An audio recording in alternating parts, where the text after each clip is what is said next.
अस्सलाम वालेकुम दोस्तों, अपनी नेक्स्ट वीडियो के साथ आपको वेलकम करता हूं अपने इस चैनल में। उम्मीद है सब खैरियत से होंगे। तो चलते हैं आज की अपनी अहम न्यूज़ और इन्फॉर्मेशन की जानब।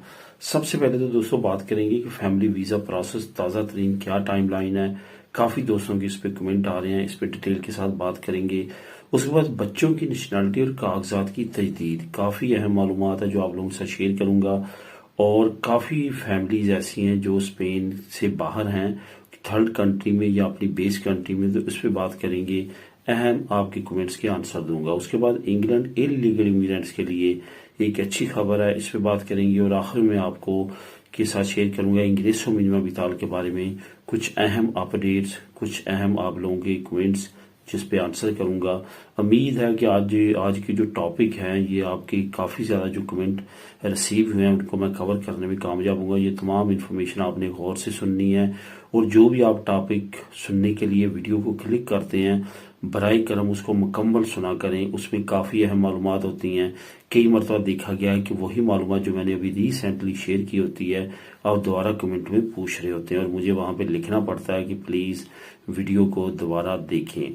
तो इस आज की जो वीडियो है इसमें जो आपको लिंक मिल जाएगा वो इंग्लैंड इलीगल इमिग्रेंट्स के लिए जो अच्छी खबर है इसका लिंक मिलेगा। बाकी तमाम की तमाम जो इन्फॉर्मेशन है वो आपके कमेंट्स पे मबनी होगी। तो दोस्तों नीचे वैसे तो मैंने सोशल मीडिया के अपने लिंक दिए हुए हैं, वहां पे जाके आप मुझे फॉलो कर सकते हैं। वहां पे भी काफ़ी वीडियोस हैं। इसके साथ साथ यहाँ पे यूट्यूब चैनल के मैंने लिंक दिए हैं जिनको लाजमी तौर पे जाके सब्सक्राइब करें। वहां पे बेशुमार वीडियोस हैं जो लाजमी तौर पे आपकी काफ़ी कन्फ्यूजन और काफ़ी क्वेश्चन जो है ख़ास तौर पे दूसरे शेंजन और यूरोपीय मुल्क के बारे में वो कवर करेंगी, स्पेशली जो इन्फो टीवी है वहां पे। तो फैमिली वीजा प्रोसेस ताज़ा तरीन क्या टाइमलाइन है स्पेन में, जो ताज़ा तरीन टाइमलाइन चल रही है। तो यहाँ पे आपको बताता चलूं कि हर प्रोविंस की टाइमलाइन डिफरेंट है।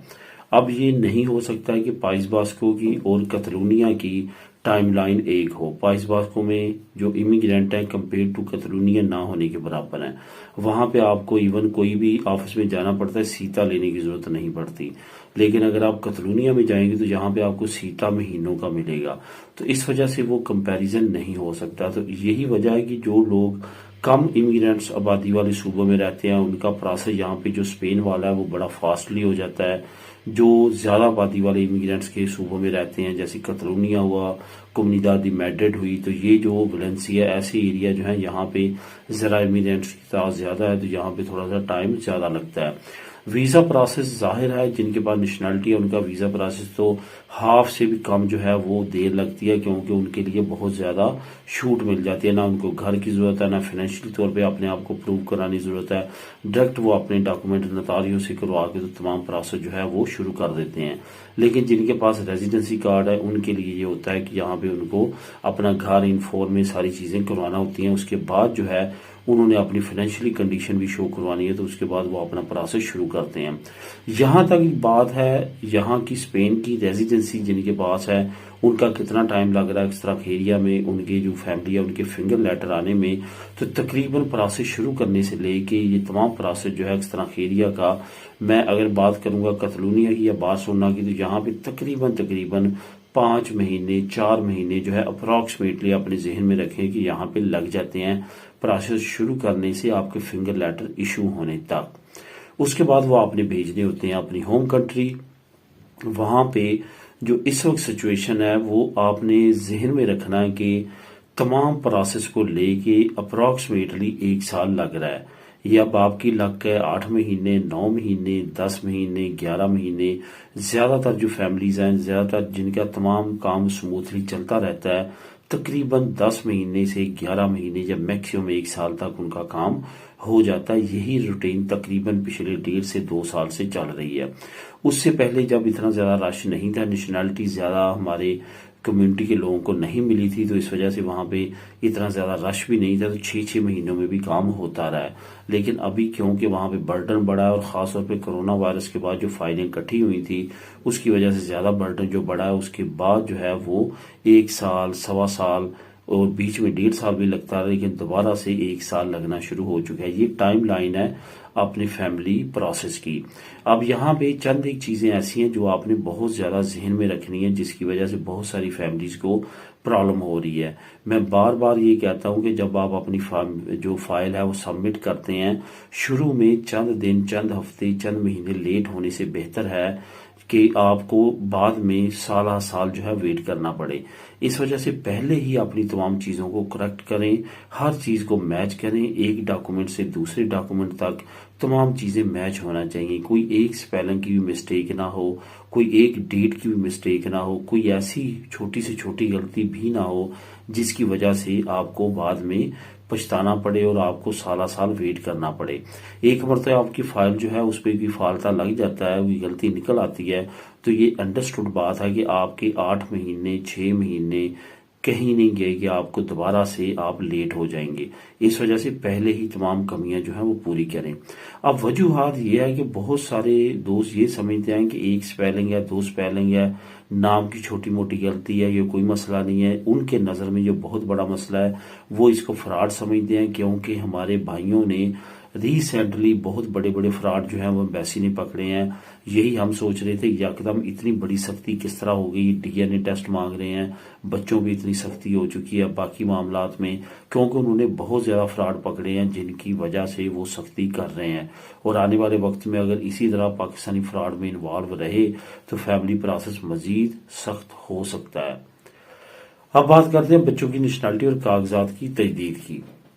बच्चों की नेशनलिटी जब आप ले लेते हैं, अगर तो आप थर्ड कंट्री में चले गए हैं, यानी कि आप बैक अपनी कंट्री की बजाय किसी और कंट्री को मूव हो गए हैं और वहां पे अब आप जा चुके हैं, आपके बच्चों के पास नेशनलिटी है, अब आप उसको जो है वो तजदीद करवाना चाहते हैं। ये याद रखें कि बच्चे जो हैं वो 5 साल की उम्र तक तो उनको 2-2 साल की दनी और पासपोर्ट मिलते हैं। 5 साल के बाद उनका 5 साल का हो जाता है 30 साल की उम्र तक। 30 साल के बाद फिर जो है जो लोग हैं उनको फिर 10 साल का कार्ड और 10 साल का पासपोर्ट मिलता है। तो ये चीज एक तो कन्फर्म है। दूसरी बात ये कि आपके लिए मुल्क के अंदर दनी को रिन्यू करवाना लाजमी है। आप किसी और जगह पे भी हैं, चाहे अपनी बेस कंट्री में है या थर्ड कंट्री में है, अपनी दनी जो है वो आपने लाजमी तौर पे यहाँ पे स्पेन के अंदर किसी न किसी पुलिसिया नेशनल की जो है कमिसारिया वहां पे जाके रिन्यू करवानी है। ऐसा मुमकिन नहीं है आप किसी कौंसलेट या एम्बेसी से करवा लें। अब करवानी कब है, ये आप 6 महीने खत्म होने से पहले करवा सकते हैं, यानी कि 6 महीने रहते हो तो आप करवा सकते हैं। और पासपोर्ट अगर 1 साल रहता हो तो आप करवा सकते हैं, ये रिक्वायरमेंट है। 1 साल अगर रहता हो तो करवा सकते हैं, और अगर दनी जो है वो 6 महीने रहती हो तो करवा सकते हैं। दनी स्पेन के अंदर ही हो सकती है, लेकिन पासपोर्ट मुल्क से बाहर भी कोई कौंसलेट की एम्बेसी से हो सकता है, क्योंकि सफर आपने पासपोर्ट पे करना होता है, दनी पे नहीं करना होता। दनी यूज होती है मुल्क के अंदर इस्तेमाल के लिए, इस वजह से पासपोर्ट जो है वो बाहर रिन्यू हो जाता है, लेकिन दनी नहीं होती। और दनी अगर आपकी एक्सपायर भी हो लेकिन पासपोर्ट आपका वैलिड हो तो आप सफर कर सकते हैं। तो ये तमाम चीजों को आपने जहन में रखना है, उसके मुताबिक करना है। यहाँ पे एक और चीज आपको मेंशन करता चलूं कि दोनों वालदैन का पास होना जरूरी है। अगर फॉर एग्जाम्पल आपके बच्चे पाकिस्तान में हैं, वहां पे उन्होंने आपने उनका पासपोर्ट रिन्यू करवाना है, तो वालदैन का दोनों का होना जरूरी है। अगर नहीं है, एक गैर हाजिर है, तो दूसरे ने नतारियों से एक पुदेर बना के अपनी दूसरे पार्टनर को दे देनी है, ताकि वो एम्बेसी जा सके और वहां पे जाके अपने बच्चों की का जो पासपोर्ट है वो रिन्यू करवा सके। पाकिस्तान की जहां तक बात है, वहां पे एम्बेसी जाने के लिए आपको अपॉइंटमेंट लेने की जरूरत पड़ती है। टीसीएस से नेशनल लोगों का कोई वास्ता नहीं, आपने डायरेक्ट अपॉइंटमेंट लेनी है, एम्बेसी जाना है, वहां पे अपना पासपोर्ट रिन्यू करवाना है, और वहां भी अपने तमाम डायरेक्ट मामला जो बच्चों की या आपकी अगर नेशनलिटी पास है तो आपने वहीं पे करनी है। इंग्लैंड इलीगल इमिग्रेंट्स के लिए बहुत अच्छी खबर है।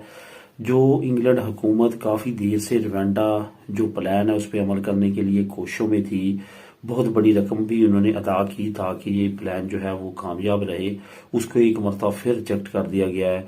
हाउस ऑफ लॉर्ड की तरफ से एक मरतबा बड़ी मुश्किल से हुकूमत ने पास करवाया था, लेकिन दोबारा से जो पार्लियामेंट है उसने इसको रिजेक्ट कर दिया। इसके 10 निकात के करीब जो नए ऐड किए गए थे हुकूमत की तरफ से, उसको रिफ्यूज कर दिया है और दोबारा से रवांडा प्लान कचरे की टोकरी में फेंक दिया है कि आप बिल्कुल भी इलीगल इमिग्रेंट्स को रवांडा डिपोर्ट नहीं कर सकते, कानून के खिलाफ है और ह्यूमन राइट्स के खिलाफ है। आखिर में दोस्तों इंग्रेसो मिनिमम विताल के बारे में कुछ अहम मालूमात आप लोगों के साथ शेयर करता हूं जो आपने कमेंट किए हैं। इंग्रेसो मिनिमम विताल आपको मालूम है कि काफी अहम जो है वो एक अमदाद है जो स्पेन में काफी ज्यादा इस वक्त दी जा रही है और इसमें मजीद इजाफा होगा क्योंकि आधे के करीब जो आबादी है वो अभी तक इंग्रेसो मिनिमम विताल नहीं ले सकी जो एलिजिबल है। तो यहाँ पे चंद एक अहम मालूमात है जिनके बारे में आपके लिए जानना जरूरी है। एक बात तो ये कि इंग्रेसो मिनिमम विताल जो है ये 2 साल के लिए अप्रूव होती है, लेकिन इसका मतलब नहीं है कि 2 साल के अंदर आपकी अगर फाइनेंशियल कंडीशन चेंज होती है तो वो आपकी बंद कर देते हैं। इसमें बेशुमार एग्जांपल्स हैं कि पहले कंडीशन जब अप्लाई की कम थी, बाद में आलता बढ़ाया किसी वजह से या आपके दूसरे पार्टनर ने काम शुरू कर दिया तो इंग्रेसो मिनिमम विताल उन्होंने काट दी। इस वजह से 2 साल के लिए सिलेक्ट हो भी जाए तो आपकी फाइनेंशियल कंडीशन पे डिपेंड करता है, उसके बाद ही ये इंग्रेसो मिनिमम विताल आपको दी जाती है। इसके बाद इंग्रेसो मिनिमम विताल के बाद एक के बारे में एक और अहम बात यह है कि इंग्रेसो मिनिमम विताल जब आपने अप्लाई करनी होती है उसके बाद आपको कुछ वेट करना होता है। वेट करने के बाद ऐसा नहीं होता कि आपकी उसके बाद जो लगती है तो वो पर मंथ लगती है, बल्कि जितना अर्सा आपने वेट किया वो इकट्ठी आती है।